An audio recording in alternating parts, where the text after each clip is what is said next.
ये कहानी है गरीब यशोदा की। उसके पति को गुजरे अभी साल ही हुआ था और उसे एक बेटा था, मुन्ना।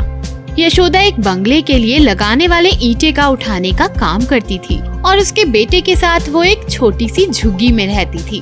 बंगले के आसपास दूर दूर तक कोई घर नहीं था। बंगले का काम लंबे दिनों तक चलने वाला था, तो उसे रोजी रोटी की कोई चिंता नहीं थी, क्योंकि मजदूरी उसे समय समय पर मिल जाती थी। घर का आटा खत्म होने से पहले ही दूसरा आटा घर में आ जाता था। 2 वक्त की रोटी, रहने की जगह और मुन्ने के साथ शाम को खेलना, यही उसकी जिंदगी की खुशी थी। पर अचानक देश में लॉकडाउन घोषित हो गया। उसका काम भी बंद हो गया। उसकी उम्मीदें अब टूटने लगी, क्योंकि घर में खाने के लिए आटा खत्म होता जा रहा था। मानसिक तनाव भी बढ़ता जा रहा था। कल से मुन्ना को भी खाने को कुछ नहीं मिल पाएगा। वो भगवान से प्रार्थना करने लगी, हे भगवान, मैं मुन्ना को किस मुंह से मना करूंगी रोटी को। कल जब उसे भूख लगेगी तो वो मेरी तरफ देखेगा। अड़ोस पड़ोस में भी तो कोई नहीं है जिससे मांग कर खिला सकूं। मेरी मदद करो भगवान। यशोदा ने ऐसा कभी नहीं सोचा था कि इतना बुरा वक्त भी आएगा। आज जितना आटा था डब्बे में, उसने उससे 2 रोटियां बनाई थी। मुन्ना को दिन भर रोटियां खानी होंगी, इसलिए वो खुद भूखी रही। एक रोटी मुन्ना को खिलाकर बची हुई एक रोटी जब वो खाने बैठी तो उसे मुन्ना सामने दिखाई दिया। मुन्ना को अगर रात में भूख लगी तो क्या खिलाऊंगी उसे? वो सोच में पड़ गई। फिर से उसने सोचा, मुन्ना ने एक दिन पूरी एक रोटी नहीं खाई तो क्या बिगड़ेगा? पेट की आग अब मातृत्व पर हावी हो गई थी।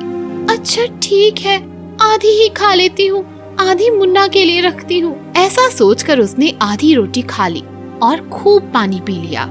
अब उसे एक ही सवाल बार बार सता रहा था कि कैसे आधी ही रोटी दिन भर मुन्ना को खिलाएगी। भूख और चिंता उसे खाए जा रही थी। दिन ढलने लगा और मुन्ना को फिर से भूख लगी, तो उसने वो आधी रोटी भी उसे दे दी। मुन्ना बोला, माँ, आज बस इतनी ही रोटी है। यशोदा के मुंह से ना हाँ निकल पाया और ना ही ना। कैसे बताए वो मुन्ना को कि ये आधी रोटी भी उसने खुद भूखा रहकर बचाई है। क्यों माँ, तुम भी तो खाओगी? मुझे और भी खानी है रोटी। मुन्ना के सवाल शुरू हो गए थे और यशोदा के आंखों से आंसू भी। खाना खाने के बाद मुन्ना आंगन में खेलने चला गया। यशोदा अब चिंता में डूब गई, क्योंकि अब रात को खाने के लिए उसके पास कुछ भी नहीं बचा था। वो भगवान से प्रार्थना करने लगी, हे भगवान, मेरे लिए नहीं पर मुन्ना के लिए तो कुछ दे दो। और वो रोने लगी। थोड़ी देर बाद उसे एक गाड़ी की आवाज सुनाई देती है। गाड़ी से एक आदमी उतरा और माइक पर बोलने लगा, हम यहाँ आपकी मदद के लिए आए हैं। जिसे भी आटे की जरूरत है यहाँ आकर ले जाए। 1-1 किलो आटा हर परिवार को दिया जाएगा। आवाज सुनकर आस पड़ोस वाले इकट्ठे हुए। ये सुनकर यशोदा के चेहरे पर भी खुशी की लहर दौड़ पड़ी। वो मुन्ना से बोली, जल्दी भाग मुन्ना, कहीं भीड़ ना हो जाए। हमें वो आटा हर हाल में मिलना चाहिए, भाग जल्दी। ये सुनकर मुन्ना भी जोर से दौड़ने लगा, पर वो कुछ दूर दौड़ने के बाद नीचे गिर गया। उसे चोट आई और खून बहने लगा। फिर भी यशोदा ने उसे वैसे ही उठाया और तेजी से गाड़ी की तरफ भागी। मुन्ना जोर जोर से चिल्ला रहा था, पर यशोदा का पूरा ध्यान अब सिर्फ 1 किलो मिलने वाले आटे पर था। यशोदा लाइन में खड़ी हुई, पर अभी भी मुन्ना जोर जोर से रो रहा था। चोट काफी गहरी थी।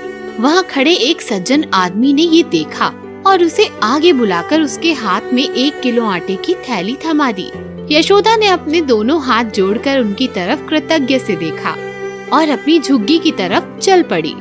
बस मुन्ना अब अपने घर आ गया। आज तो मैं तुम्हें भर पेट खाना खिलाऊंगी।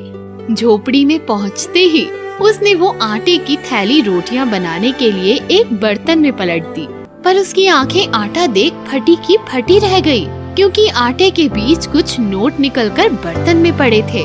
वो उन नोटों को छूकर देखने लगी। कुछ 5000 रुपए थे। जिंदगी में पहली बार उसने इतने पैसे एक साथ देखे थे। खुशी के मारे उसे समझ ही नहीं आ रहा था कि हंसे या रोए। उसकी आंखों से आंसू बहते जा रहे थे। और मन ही मन वो देवदूत को दुआएं भी दे रही थी। दोस्तों, इस कठिन समय पर हम सबका फर्ज बनता है कि किसी जरूरतमंद की मदद करें, वो चाहे आर्थिक हो या मानसिक।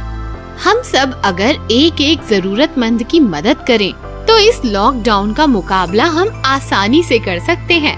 आपकी क्या राय है? कमेंट बॉक्स में हमें जरूर बताइए। मनोहर दास एक सफल व्यापारी थे। उन्होंने सारा व्यापार अब बेटे मोहन के हाथों सौंप दिया था। मोहन की शादी हो चुकी थी और उसे एक बेटा भी था। व्यापार के चलते वे देश विदेश की यात्रा करते थे। एक दिन उनकी तबीयत अचानक बिगड़ गई।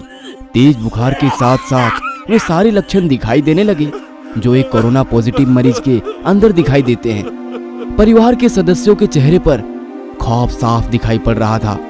उनकी चारपाई घर के एक पुराने बड़े से बाहरी कमरे में डाल दी गई, जिसमें उनके पालतू कुत्ते मोती का बसेरा था।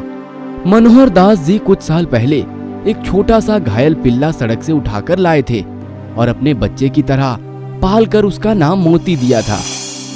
इस कमरे में अब मनोहर दास जी, उनकी चारपाई और उनका प्यारा मोती था। दोनों बेटे और बहू ने दूरी बना ली थी और बच्चों को भी पास ना जाने के लिए निर्देश दिए गए थे। उनकी पत्नी भी उनके पास आने से डरने लगी। सरकार द्वारा जारी किए गए नंबर पर फोन करके सूचना दी गई। खबर मोहल्ले भर में फैल चुकी थी, लेकिन मिलने कोई नहीं आया। कपड़े से मुंह लपेटे हुए पड़ोस की एक बुढ़ी अम्मा आई और मोहन दास जी की पत्नी से बोली, अरे कोई इसके पास दूर से खाना तो सरका दो, वो अस्पताल वाले तो भूखे ही ले जाएंगे इसे उठा के। अब प्रश्न ये था कि उनको खाना देने के लिए कौन जाए। बहू ने खाना अपनी सास को पकड़ा दिया। अब मोहन दास जी की पत्नी के हाथ थाली पकड़ते ही कांपने लगे, पैर मानो खुट्टे से बांध दिए गए हो। इतना देखकर वो पड़ोसन बुढ़ी अम्मा बोली, अरे तेरा तो पति है, तू भी मुंह बांध कर चली जा और दूर से थाली सरका दे, वो अपने आप उठाकर खा लेगा। सारा वार्तालाप मोहन दास जी चुपचाप सुन रहे थे। उनकी आंखें नम थी और कांपते होठों से उन्होंने कहा, कोई मेरे पास ना आए तो बेहतर है, मुझे भूख भी नहीं है। इसी बीच एम्बुलेंस आ जाती है और मोहनदास जी को एम्बुलेंस में बैठने के लिए बोला जाता है। मोहनदास जी घर के दरवाजे पर आकर एक बार पलटकर अपने घर की तरफ देखते हैं। पोते की खिड़की से मास्क लगाए दादा को निहारते हुए और उसके पीछे सर पर पल्लू रखी उनकी बहू दिखाई पड़ती है और उनकी पत्नी काफी दूर से मुंह में रुमाल बांधे खड़ी रहती है। विचारों का तूफान मोहनदास जी के अंदर उमड़ रहा था। उनके पोते ने उनकी तरफ हाथ हिलाते हुए बाय कहा। एक क्षण को उन्हें लगा कि जिंदगी ने अलविदा कह दिया। मोहनदास जी की आंखें लबलबा उठी। उन्होंने बैठकर अपने घर की डेहरी को चूमा और एम्बुलेंस में जाकर बैठ गए। उनकी पत्नी ने तुरंत पानी से भरी बाल्टी घर की उस डेहरी पर उलेट दी जिसको मोहनदास जी चूमकर एम्बुलेंस में बैठे थे। इसे तिरस्कार कहो या मजबूरी, लेकिन यह दृश्य देखकर कुत्ता भी रो पड़ा और उसी एम्बुलेंस के पीछे पीछे हो लिया जो मोहनदास जी को अस्पताल लेकर जा रही थी। मोहनदास जी अस्पताल में 14 दिनों के लिए ऑब्जर्वेशन पीरियड में रहे। उनकी सभी जांचें सामान्य थी। उन्हें पूर्णतः स्वस्थ घोषित करके छुट्टी दे दी गई। जब वो अस्पताल से बाहर निकले तो उनको अस्पताल के गेट पर उनका कुत्ता मोती बैठा दिखाई दिया। दोनों एक दूसरे से लिपट गए, आंसू बांध तोड़ बह चले। जब तक उनका बेटा उन्हें लेने पहुंचता तब तक वे अपने कुत्ते को लेकर किसी दूसरी दिशा की ओर निकल पड़े थे। उसके बाद वे कभी दिखाई नहीं दिए। आज उनके फोटो के साथ उनकी गुमशुदगी की खबर छपी है। अखबार में लिखा है कि सूचना देने वालों को 50,000 का इनाम दिया जाएगा। वो फिर कभी नहीं मिले।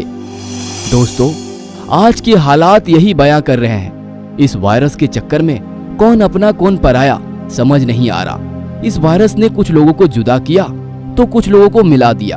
सब लोग अपने अपने घर में बैठकर उस दिन का इंतजार कर रहे हैं कि कब इस पर इलाज निकलेगा। पर तब तक हम आपसे विनती करते हैं कि आप घर से बाहर ना निकले और एक दूसरे की फिक्र करें। वायरस तो आते जाते रहेंगे, पर इंसानियत का पता इसी संकट समय पर पता चलता है। आपस में मिलकर रहिए, और इस कठिनाई का सामना करे। कैसी लगी ये कहानी कमेंट बॉक्स में जरूर बताएं।